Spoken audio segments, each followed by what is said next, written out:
morning, boys and girls. I am so glad that you're here for Storytime Friday. Today's story is Jack and the Beanstalk. Something that I was looking at was something that looks a little bit like that. So here is Jack and the Beanstalk. Once there was a boy named Jack. He and his mother were very poor. They lived in their teeny, leaky cottage, and they owned one cow. They didn't even like the cow very much. One day, Jack's mother said, "We have to sell the cow. Wash your feet and take it to the market, and you are sure to find a good trade." I think he stepped in the mud. So Jack went off to the market. He wasn't sure what a good trade meant, but it seemed like something he'd know when he heard it. So there he is, he's going to the market.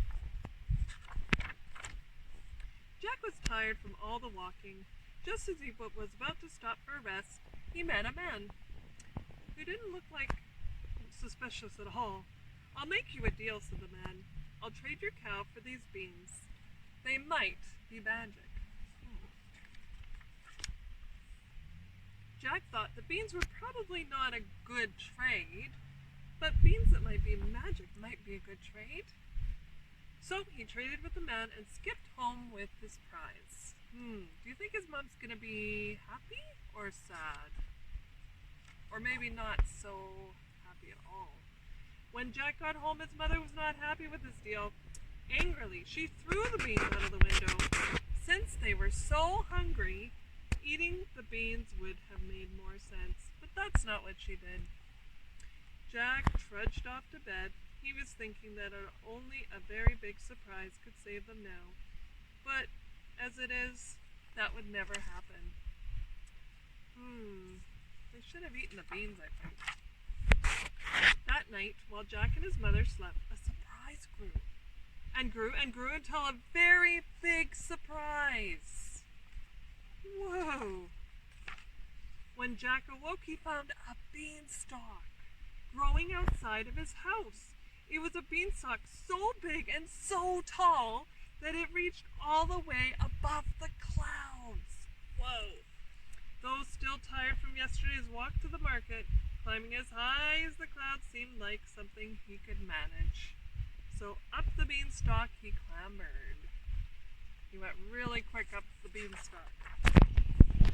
After a long climb, Jack found himself in a whole different world above the clouds. Wow!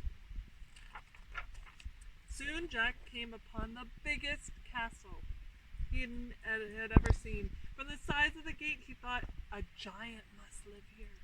I better not knock," thought Jack. If the giant is sleeping, it would be rude to awaken him, of course. This is just another way of saying, "I'm going to sneak in." That's not very good. Jack felt very small as he crept through the castle. He saw a wondrous treasures, the likes of which he could have never possibly imagined. Can you imagine a harp that magically plays itself? Or a goose that lays golden eggs? Well, these are the wonders that Jack saw. Oh my goodness. Suddenly the floor began to tremble from giant footsteps. Boom, boom, boom. Then a horrible voice thundered, "Fee, fi, fo, fum, I smell feet. Oh, that's what I smell feet." Jack scolded himself for not washing his feet. Silly guy. Sometimes his mother was right. Sometimes she's always right. The giant scooped Jack up in his giant hand and roared with a fury. "What are you doing sneaking around in my..." Before he could finish, the giant yawned. So big and so wide that Jack could have tickled his tonsils. "What's the matter, giant?" Jack asked. "Are you tired?"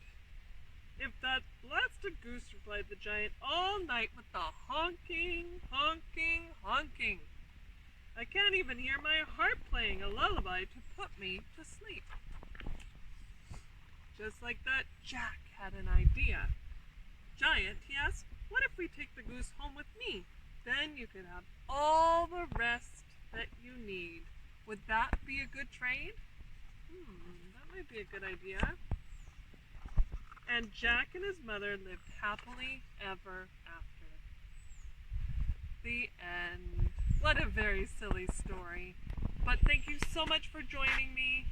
Remember, you are awesome, and I will see you so soon. Bye.